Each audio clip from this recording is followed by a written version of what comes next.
तर हाय सर्वांना, कसे आहात सर्वजण? मस्त आहात ना? मी पण मस्त आहे. खूप दिवसानंतर व्हिडिओ पोस्ट करते, कारण पण तसंच आहे. तर हा खूप दिवसापूर्वी व्हिडिओ शूट केला होता, तर पोस्ट करायचा बाकी होता. तर चला म्हटलं आजपासून व्हिडिओ चालू करूया. रोज असंच बोलते, रोज तेच डायलॉग, आणि मग ते माझ्याच्याने होत नाही. तर चला असो. तर आजचा हा व्हिडिओ आहे. तर आज मी सकाळपासूनचं माझं डेली रुटीन तुम्हाला शेअर करणार आहे. तर व्हिडिओ शेवटपर्यंत नक्कीच बघा. तर सकाळी फ्रेश वगैरे झाल्यानंतर माझं स्किन केअर वगैरे करून घेतलं, आणि नंतर मग कबुतरांना दाणे वगैरे दिले. कबूतर येतात रोज सकाळ सकाळ, आणि त्यांना मला असे काहीतरी त्यांना जेवायला वगैरे द्यावं लागतं. काही सवय झाली ना, त्याच्यामुळे त्यांना पण आशा लागते की आपल्याला इथून खायला येतं. काय करणार ना, आता मला सवयच आहे असं दान करायचं. नंतर मी खिडकी वगैरे लावून घेते. खिडकी म्हणजे कसं कबुतरं चांगलं नसतात. मग स्वयंपाक वगैरे करायला घेतला. चपात्याचं पीठ वगैरे मळलं, आणि आज प्रांजलच्या टिफिनला द्यायचं होतं मला. मी संध्याकाळीच हरभरे वगैरे भिजत ठेवले होते. तर सध्या तर मी आता कडधान्यच खाते, कारण की नाही का पावसाळा चालू आहे, चिकन वगैरे पूर्ण बंद आहे. तर कडधान्य मी किराणामध्ये भरलं होतं. म्हटलं कडधान्य असलेलं बरं म्हणतं, कारण इकडं भाजीपाला आहे पण खूप महाग भेटतो ना, मग त्यापेक्षा आपलं कडधान्य खाल्लेलं बरं आहे. मग हरभरे भिजत घालते, किंवा मग मटकीची डाळ भिजत घालते, असं काही ना काही करत असते. तर आज म्हटलं चला आपण ते हरभऱ्याचं मसाले बनवूया. आणि प्रांजलला पण त्याची भाजी खूप आवडते, मग ती सारखी मध्ये असते मला ते टिफिनला देत जा. तर मस्तपैकी भिजत ठेवले होते, आणि तुम्हाला सांगते एवढी टेस्टी भाजी लागली होती. तर खोबरं तर काय होतं, पावसात खराबच होऊन जातं, असं त्याला बुरशी आल्या म्हणते. मग मी काय करते, त्याला गरम पाण्यात करते. गरम पाण्यात त्याला थोडंसं उकळून देते, मग त्याच्यावरचे जे जंतू आहेत ते सर्व निघून जाते. तर खोबऱ्याला अशी बुरशी आल्यावर होते. तुम्हाला तर म्हणजे तुमच्या इथं होतं का नाही माहीत नाही, कारण इथं मुंबईला कसं तसंच होतं ना, त्याच्यामुळे. नंतर मग मी सकाळचं वातावरण बघू शकता, आपल्या इकडं पाऊस चालू आहे. तर खूप असा पाऊस होता, सलग पाऊस होता. तर हा खूप दिवसाचा व्हिडिओ आहे. तर त्यावेळेस त्या टाईमला ना सलग असा पाऊस होता, म्हणजे घराच्या बाहेरच जाता येत नव्हतं. त्यात आमचा गॅस पण गेला होता. तुम्हाला गॅसची पण गंमत सांगायची राहिली. मी इंस्टाग्रामवर सगळे पोस्ट केलेले आहेत. तर छोटूसाच गॅस सध्या वापरत होतं. तर बघा, याला खायला टाकलं तरी ना हा इथं येऊन बसलाय. त्याचं पोटच भरत नाही. त्याला असं वाटतं हिने मला लय खायला टाकावं, असं त्याचं म्हणणं असतं.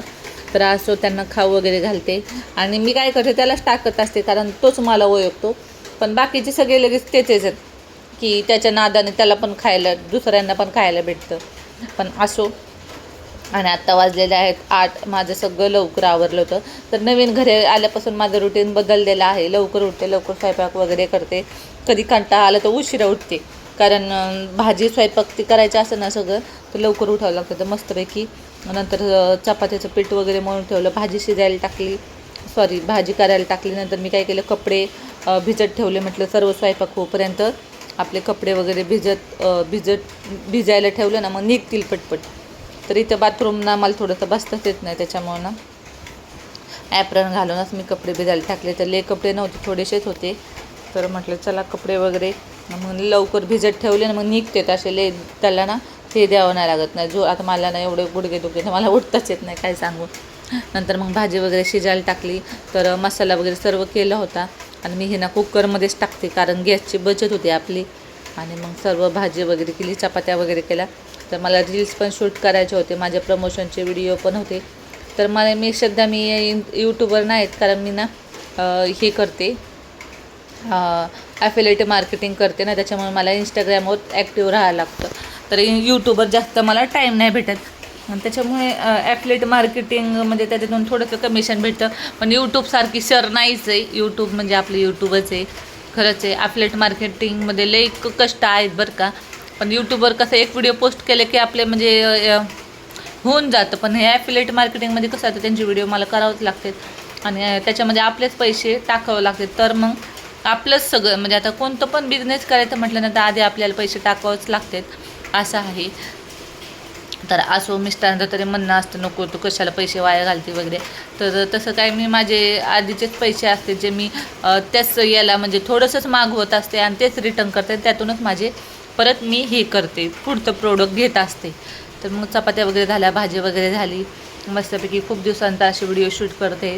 तर व्हिडिओ आता इथून पुढं करत राहीन, सपोर्ट करत राहावा मस्तपैकी.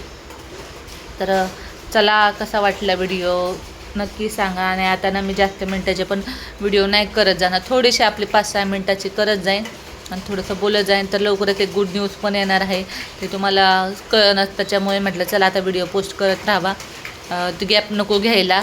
तर काय गुड न्यूज आहे, म्हणजे गुड न्यूज म्हणजे काय नाही, पण असंच माहेरावरून कोणतरी येणार आहे, तर तीच गुड न्यूज आहे. आपल्याला काय होती खूप छोट्या छोट्या गोष्टीत आपण आनंद मानत असतो, तर तीच गुड न्यूज आहे. तर मस्तपैकी मग मला व्हिडिओ शूट करायचा होता. पोहे बनवले मी आणि पोहे वगैरे खाल्ले, नाश्ता वगैरे केला. मुली अजून झोपलेल्या होत्या, त्यांना हे पोहे वगैरे काही आवडत नाही त्यांना खायला, त्याच्यामुळे मी एकटीनेच खाल्ले. त्यांना चहा चपातीच लागते. तर मस्त एन्जॉय, पावसाच्या वातावरणात पोहे एन्जॉय करून खाल्ले. तर चला, कसा वाटला आजचा व्हिडिओ नक्की कमेंटद्वारे सांगा. भेटूया याच्यात पुढच्या नवीन व्हिडिओमध्ये, तर गुड न्यूज घेईल. तर चला, बाय. लाईक करा व्हिडिओला, सबस्क्राईब करायला विसरू नका.